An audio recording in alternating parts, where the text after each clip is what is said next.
हर हर महादेव। नमः पार्वती पतय हर हर महादेव।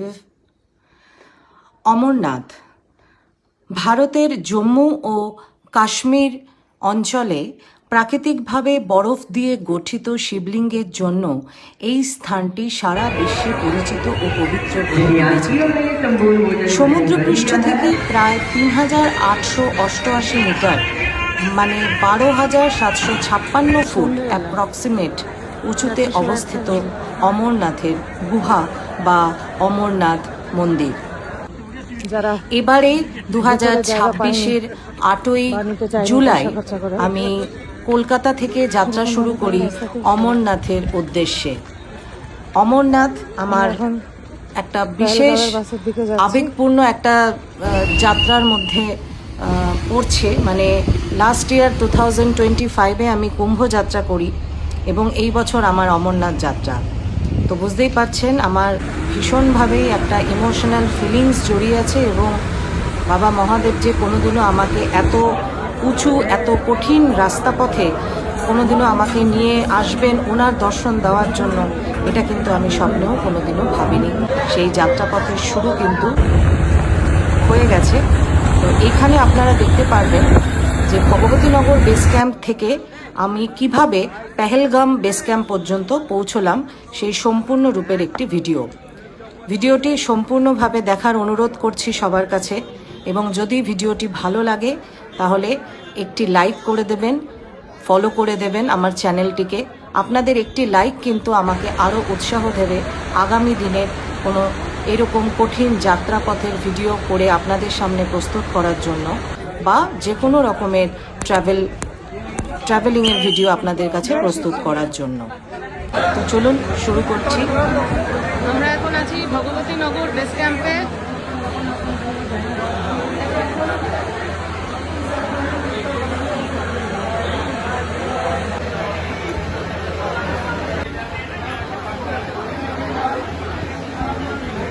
ভগবতীনগর বেস ক্যাম্পে পৌঁছে গেছি। পেহেলগামের টিকিট কাটা হয়ে গেছে। তো এরপরে ভগবতীনগরে যে থাকার যে ডরমিটারি, সেই ডরমিটারিতে একজন ট্রেনে করে আসার সময় 4টে ভাইয়ের সাথে দেখা হয়েছিল, তার মধ্যে একজন ডরমিটারি বুক করতে গেছে। সেমি ডিলাক্সের ভাড়া নিয়েছে 486 টাকা। আর 12টার পরে এসি বাস ছাড়বে টিকিট। তো আগে ডরমিটারিতে যাই, ফ্রেশ হই, তারপরে আবার কথা বলছি। বাসের টিকিটটা দেখিয়ে দিই কিরকম দিয়েছে। পি মানে পেহেলগাঁওয়ে 3 নম্বর বাসটা আমাদের সিট নাম্বার দিয়ে দিয়েছে। আমি আর একজন আঙ্কেল বসবো, দুটো এ। এই যে আজকে ভোর রাত্রে মানে কালকে ভোরবেলায় 2 AM বাস স্ট্যান্ডে পৌঁছাতে হবে। ভগবতীনগর বেস ক্যাম্পের ডরমিটরিতে বসে আছি। বিছানা আনতে যাওয়া হয়েছে। পুরি বাবারে, এখনই তো জান বেরিয়ে যাচ্ছে। এটা এসি ডরমিটরি, 50 টাকা করে পার হেড। প্রচুর লোক।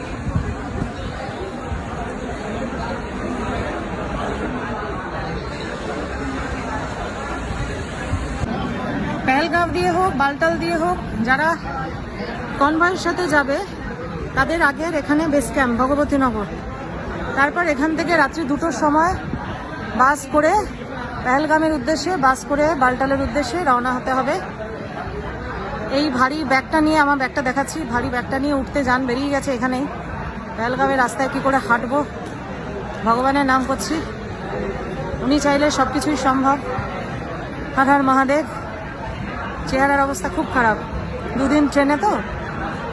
আচ্ছা, এখন আমরা সব কিছু রেখে সিম কিনতে যাব। সিম কিনে তারপরে ফ্রেশ হয়ে লঙ্গারে খেতে যাব। এখন রাখছি এই ব্যাগটা, আর এই একটা ব্যাগ, এটা পিঠে আর এটা সামনে থাকবে। কী করে যাব তাই ভাবছি। এই ব্যাগটা এখনই ভীষণ ভারী লাগছে, জানি না, দেখি ঠাকুরের কি লীলা, ঠাকুরের কি ইচ্ছা, তারপর দেখা যাবে।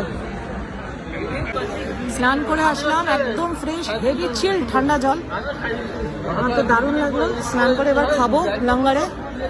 খেয়ে রেস্ট ফেস্ট নিয়ে তারপরে আবার রাত্রিবেলার জন্য তৈয়ারি।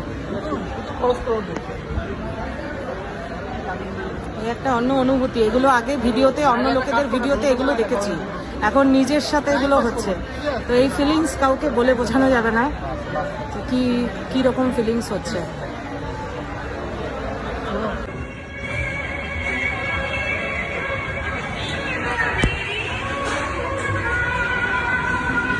এটা হচ্ছে ভগবতীনগর বেস ক্যাম্পের লঙ্গর বা ভান্ডারা বলতে পারেন। এবং অমরনাথ যাত্রাপথে খাওয়া দাওয়া এবং থাকার কিন্তু বেসিক্যালি কোনো টাকা পয়সা লাগে না। যদি আপনার ভান্ডারা বা লঙ্গরেই থাকেন তাহলে আপনাদের কিন্তু কোনো টাকা পয়সা লাগবে না। আর যদি টেন্ট ভাড়া করে থাকেন তাহলে আপনাদের কিছু টাকা, কিছু অ্যামাউন্ট লাগবে। সেটাও আমি কোন টেন্টে কত ভাড়া দিয়েছিলাম কোন বেস ক্যাম্পে, সেটাও আমি ভিডিওর মধ্যেই জানাতে থাকবো। আর প্রতিটা লঙ্গর বা প্রতিটা ভান্ডারার একটাই উদ্দেশ্য থাকে যে খাবার কিন্তু যতটা পরিমাণ আপনি খাবেন ততটাই নেবেন, খাবার কিন্তু নষ্ট করবেন না।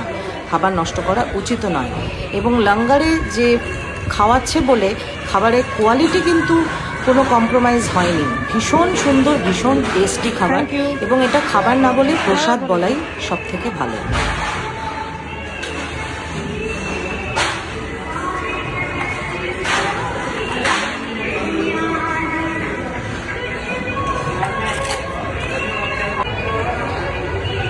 जिन यात्रियों ने संपूर्ण भोजन ग्रहण कर लिया है तो अपना जूता थाली विश्वास का ध्यान अवश्य दे। आपके थाली में बिल्कुल भी भोजन बचा हुआ नहीं रहना चाहिए, अन्यथा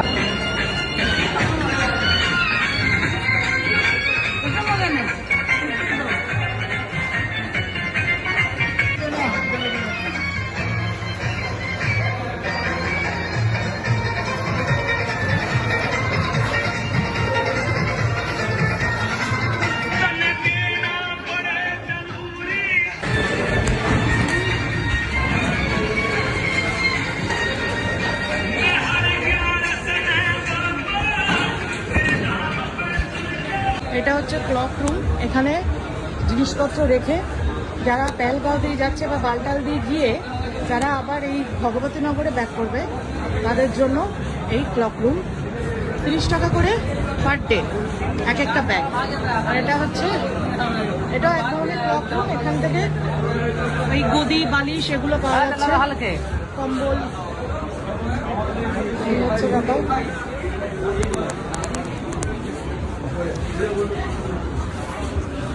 খাওয়া দাওয়া হয়ে গেল। ভান্ডারায় রান্না সত্যি খুবই ভালো। এগুলো সব রুম, এসি রুমের ভাড়া হচ্ছে 50 টাকা করে। আর গদ্দার ভাড়া হচ্ছে ডিপোজিট 100 টাকা, আর গদির ভাড়া 20 টাকা। ফেরত দিয়ে দিলে 100 টাকা রিটার্ন করিয়ে দেবেন। তো খাওয়া দাওয়া হয়ে গেছে, এবার গিয়ে একটু শোবো, রেস্ট নেবো। আবার বিকেলে চা খেতে আসবো। আবার বিকেলে কথা হবে। Bye bye, Har Har Mahadev. বিকেলে চায়ের জন্য লম্বা লাইন।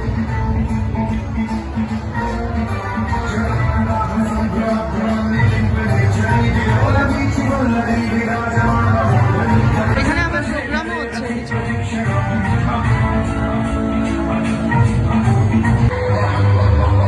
এখানে অনেকে এখনো জায়গাই পায়নি। পুরো একদম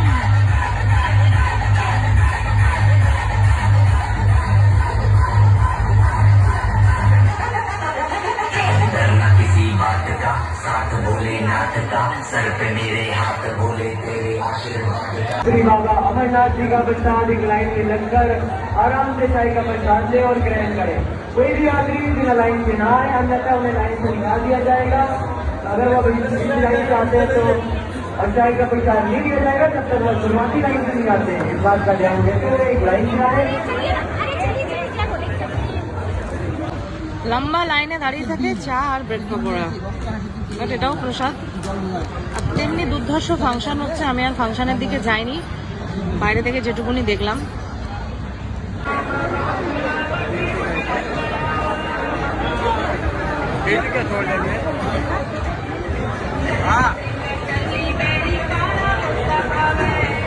রাতের বেলায় চলে আসলাম ভান্ডারায় আবার ডিনার করতে, এবং প্রতিটা খাবার, প্রতিটা বন্দোবস্ত এত সুন্দরভাবে অ্যারেঞ্জ করা, আপনাদের কোনো রকমের কোনো অসুবিধা কিন্তু ভগবতীনগর বেস ক্যাম্পে হবে না। ইনফ্যাক্ট কোনো জায়গাতেই হবে না। খালি আপনাদেরকে সুস্থভাবে ভদ্রভাবে ভালোভাবে যাত্রা করতে হবে। ভগবানের নাম নিয়ে, মহাদেবের নাম নিয়ে হর হর মহাদেব বলে খালি বেরিয়ে পড়াই উদ্দেশ্য। বাদ বাকি সব মহাদেব বন্দোবস্ত করেই রেখে দিয়েছেন। ভক্তদের যাতে এতটুকুনি কষ্ট না হয় তার জন্য অক্লান্ত পরিশ্রম করে যাচ্ছেন কিন্তু এই ভান্ডারের মানুষজনেরা।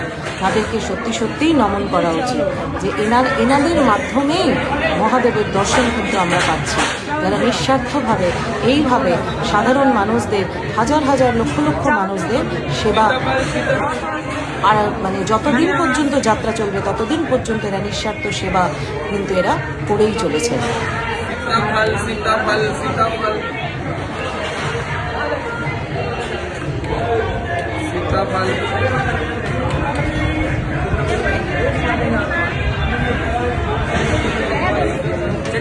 बोले कि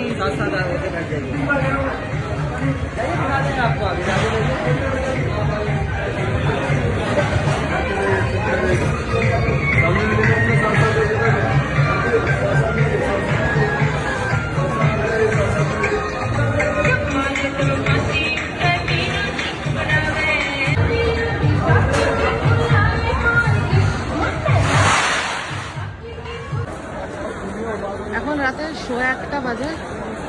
আমরা বাস ধরার জন্য বাস স্ট্যান্ড যাবো। এবার সামনেই বাস স্ট্যান্ড, দেখে মনে হচ্ছে সন্ধ্যেবেলা, যাচ্ছি 1:15 বাজে।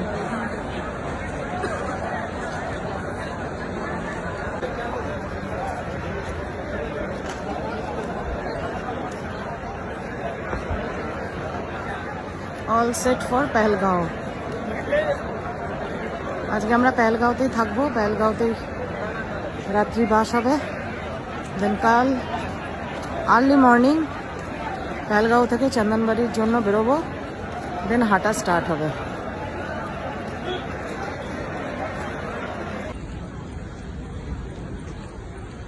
এরকমভাবে সব রাস্তাতেও শোয়া, যারা ভেতরে জায়গা পায়নি বা নিতে চায়নি পয়সা খরচা করে, এরকমভাবে তারা রাস্তাতেও শোয়া। আমরা এখন পেহেলগাঁওয়ের বাসের দিকে যাচ্ছি।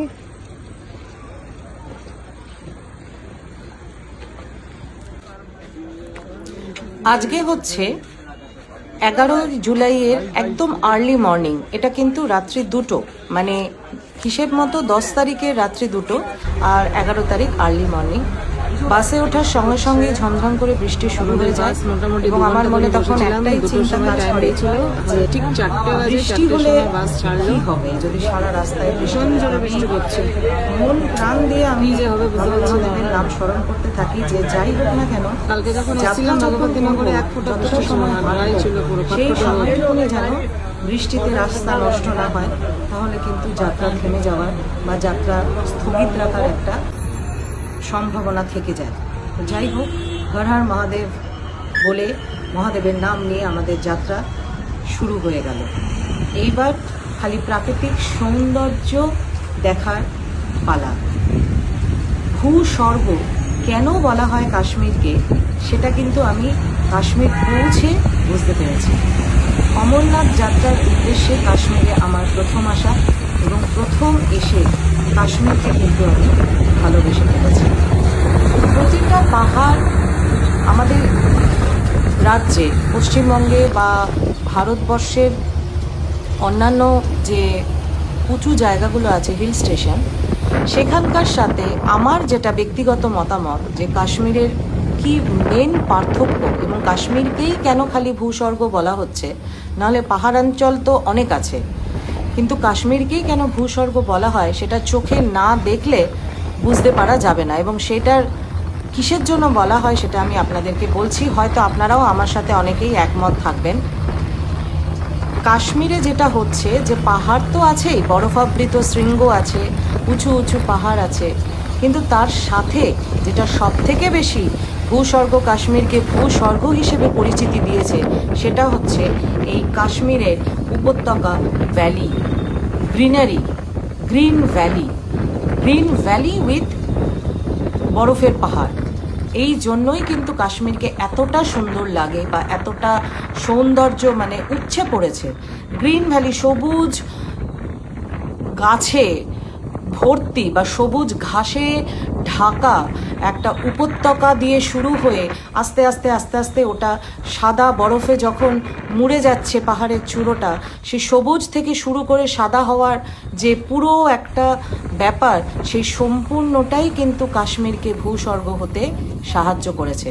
শুধুমাত্র রুক্ষ পাহাড় না বা শুধুমাত্র বরফাবৃত পাহাড় না, গ্রিনারি উইথ পাহাড়, যার জন্যই এটাকে ভূস্বর্গ বলা হয়। তো আপনারাও কিছু অনুভব মানে আমার করা ভিডিও দেখে আপনারাও ফিল করার চেষ্টা করুন।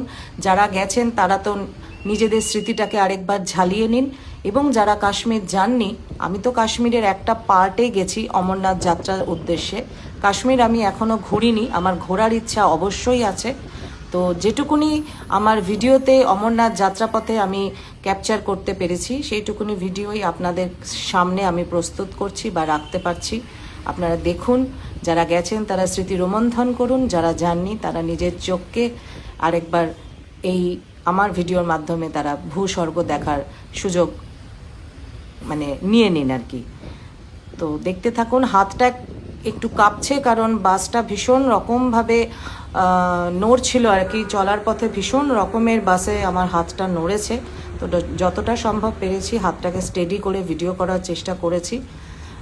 আমার আইফোনের থ্রু দিয়েই আমি ভিডিও করছি, তো একটু হয়তো কষ্ট হতে পারে হাতের ঝাঁকুনিতে, তার জন্য আমি ক্ষমা প্রার্থনীয়। দেখতে থাকুন আমার যাত্রার সাথে, আপনারাও ভার্বালি আমার যাত্রার সাথে আপনারাও থাকুন।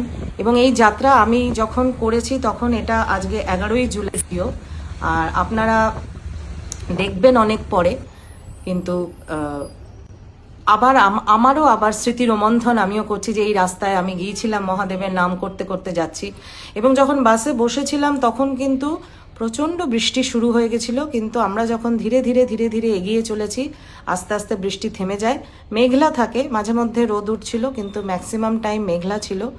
কিন্তু তাতেও আকাশের প্রকৃতির যা রূপ, সেই রূপে আমি মুগ্ধ, মানে প্রকৃতির প্রেমে আমি তখন পুরোপুরি হাবুডুবু খাচ্ছি বলতে পারেন।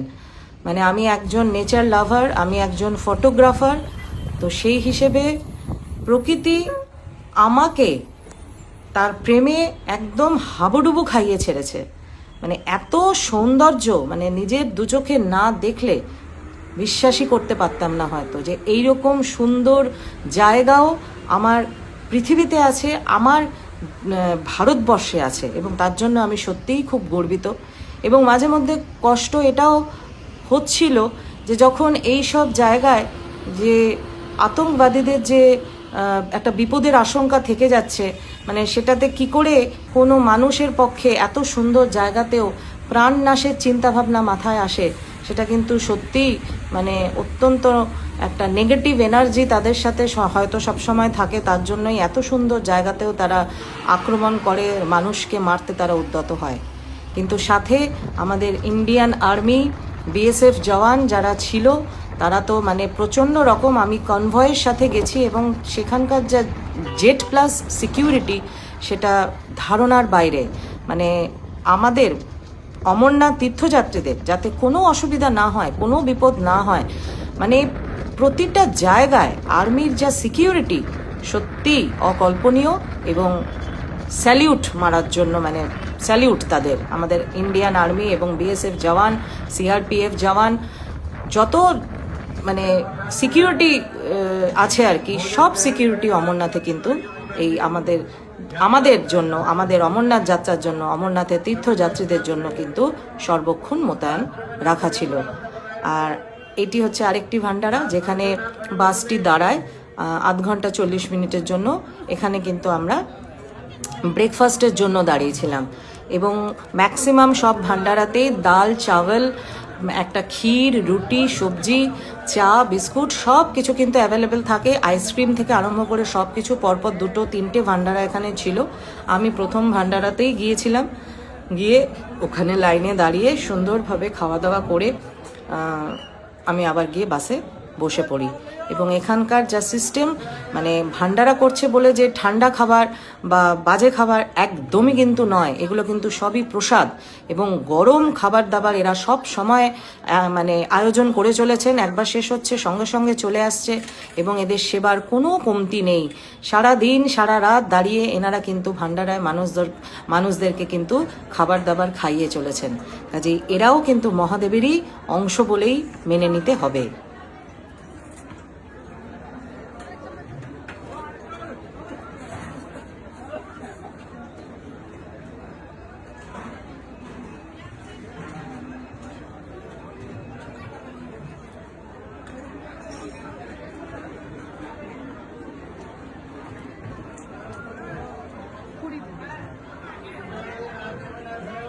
ধন্যবাদ।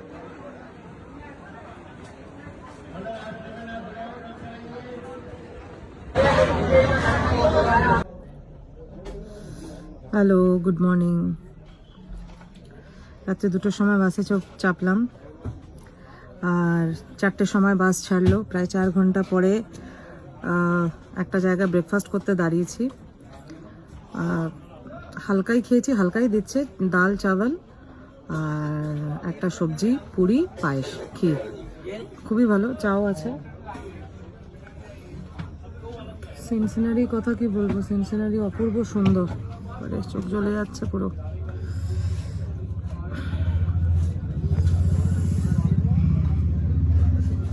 আবার লাঞ্চ করতে অন্য একটা জায়গায় দাঁড়াবো। এখনো 4-5 ঘন্টা বাকি পেহেলগাম পৌঁছতে। সিনসিনারি দারুণ, সিনসিনারি কোনো কথা হবে না।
কিছুক্ষণ পরপরই আমাদের বাস কিন্তু চেকপোস্টে দাঁড়াচ্ছিল এবং সেখানে চেকিং হচ্ছিল এবং তারপরে দাঁড়িয়ে ছিল লাঞ্চ করানোর জন্য। সেই লাঞ্চের করার যেখানে ভান্ডারা হয়েছিল সেখানকার ভান্ডারার আমি আর ছবি তুলিনি। আর এত বেশি চেকিং হচ্ছিল, প্রথম কথা তো এটা একটা সেনসিটিভ এরিয়া, দ্বিতীয় কথা এখানে অমরনাথ যাত্রা স্টার্ট হওয়ার আগে টেররিস্ট অ্যাটাকের একটা সম্ভাবনা মানে ধমকি দিয়েছিল যে টেররিস্ট অ্যাটাক হবে। তো সেটার একটা সম্ভাবনার জন্য এত বেশি সিকিউরিটি, আপনারা দেখতেই পাচ্ছেন যে রাস্তায় প্রচুর সিকিউরিটি, জেড প্লাস সিকিউরিটি। তো এইটা হচ্ছে অমরনাথের মেন জিনিস, যে কোনো যাত্রাতে, কোনো স্পিরিচুয়াল যাত্রায় কিন্তু কেদারনাথ বা বদ্রীনাথ বা গঙ্গোত্রী যমুনোত্রী ধামের জন্য কিন্তু এত সিকিউরিটি বরাদ্দ থাকে না, যতটা সিকিউরিটি কিন্তু অমরনাথে বরাদ্দ থাকে। তো আমরা পুরো খুব নির্ভয়ে এবং খুব সিকিউরিটির মধ্যে দিয়ে সুন্দরভাবে আমাদের যাত্রা এগিয়ে চলছিল। তবে আমার শরীর একটু খারাপ লাগছিল, কারণ প্রথম কথা রাত্রে ঘুম হয়নি এবং একটু গরমও লাগছিল। দ্বিতীয় কথা, আমার পাশে যে মহিলাটি বসেছিলেন, আমি এটা বুঝতে পারি না যে আমিও তো টায়ার্ড, আমিও ঘুমোইনি, তাহলে আমি তো তার ঘাড়ে ঢলে পড়ছি না। উনি অনবরত আমার ঘাড়ে এতই ঢলে পড়েছেন যে আমার যাত্রাটি উনি দুর্বিষহ করে তুলেছিলেন। তো যাই হোক, শতবার তাকে বলার পরেও সে কিন্তু ঘুমে ঢলে আমার কাঁধেই পড়ছিল, কেন জানি না। যাই হোক, বিরক্ত লাগছিল, কিন্তু বিরক্ত হব না। যাত্রা, তীর্থযাত্রা করতে বেরিয়েছি, কাজে এই ধরনের অনেক মানুষ থাকবে যাদেরকে আমাদেরকে মেনে নিতে হবে বা সহ্য করতে হবে, এটা ভেবে নিয়ে, মহাদেবের নাম নিয়ে, প্রকৃতির দৃশ্য, আমি জানলার ধারে বসেছিলাম, এটা একটা প্লাস পয়েন্ট। প্রকৃতির দৃশ্য দেখতে দেখতে সময় কেটেছে প্রায় 12 ঘন্টা পর আমরা পৌঁছে যাই পেহেলগাঁও বেস ক্যাম্পের কাছে। আর এটা হচ্ছে ঝিলাম নদী। তো এটা লিডার নদী অ্যাকচুয়ালি। ঝিলাম নামটি আমার যতদূর মনে হচ্ছে যে এটি পাকিস্তানে গেছে এবং পাকিস্তানে এই নামই ঝিলাম, আর ভারতবর্ষে জম্মু কাশ্মীরে এই নদীর নাম হচ্ছে লিডার। আমি যদি ভুল হই তাহলে একটু সংশোধন করে দেবেন, বাট আমার যতটুকুনি মনে পড়ছে যে পাকিস্তানে এই নদীর নাম ঝিলাম এবং এই একই নদী আমাদের ভারতবর্ষে জম্মু কাশ্মীরে লিডার নদী নামে পরিচিত। অপরূপ সুন্দর, আর এর যা গর্জন আর এর যা রং, মানে বলে বোঝানো যাবে না। আর আমরা যেসব ফুল বাড়িতে টবের মধ্যে আটকাই, সেই সব ফুল কিন্তু ওখানে রাস্তার পাশে ফুটে রয়েছে।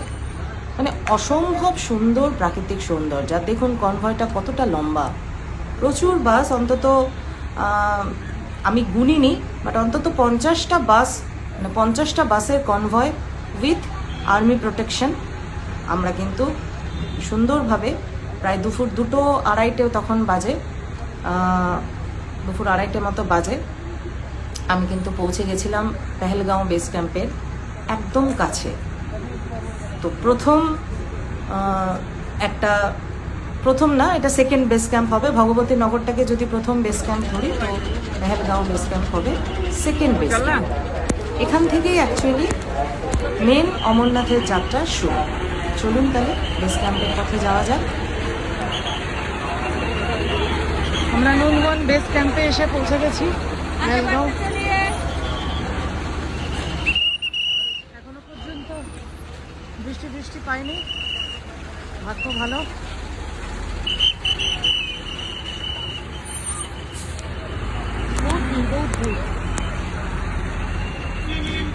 ঢুকে গিয়ে পরে গিয়ে করছি।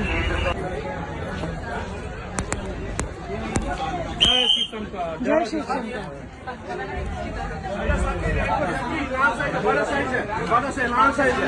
এখানে একটা জিনিস জানিয়ে রাখি, পেহেলগাঁওতে আমি আজকে পৌঁছলাম, সেটা হচ্ছে 11ই জুলাই। এবং 11ই জুলাই দুপুরের পর থেকে এখানে পেহেলগামের ওপরে বাদল ফাটে এবং প্রচণ্ড বৃষ্টি হয়।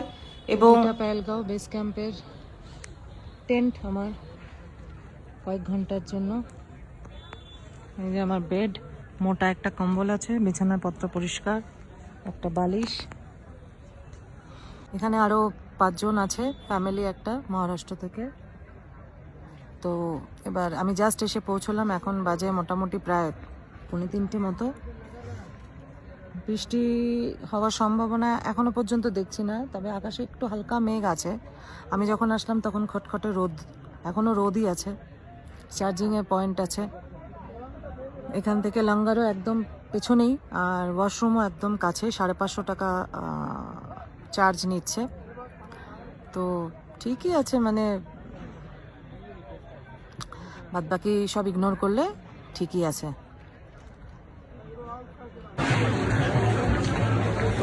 এটা আমি দুপুরে চিল্ড জলে, ঠান্ডা জলে স্নান করে আমি লঙ্গারে খেতে আসি, এবং রাতের লঙ্গারে যে খেতে এসেছিলাম তখন আর ভিডিও করতে পারিনি, কারণ তখন প্রচণ্ড বৃষ্টি হচ্ছিল এবং পেহেলগাঁওয়ে এই দিনে বাদল ফাটে এবং অনেকে যারা নিচে শোবার টেন্ট নিয়েছিলেন তাদের টেন্টে জল ঢুকে যায়। ভিডিওটি আমি এখানেই শেষ করছি। নেক্সট পার্টে আপনারা সবাই চন্দনবাড়ি থেকে আমার শেষনাগ পর্যন্ত যাত্রা দেখবেন। হর হর মহাদেব। ভিডিওটি লাইক করে দেবেন, শেয়ার করে দেবেন, আমার চ্যানেলটিকে ফলো করে দেবেন, এবং আপনাদের একটি লাইক কিন্তু আমাকে উৎসাহ যোগাবে। হর হর মহাদেব। জয় শিব শম্ভু।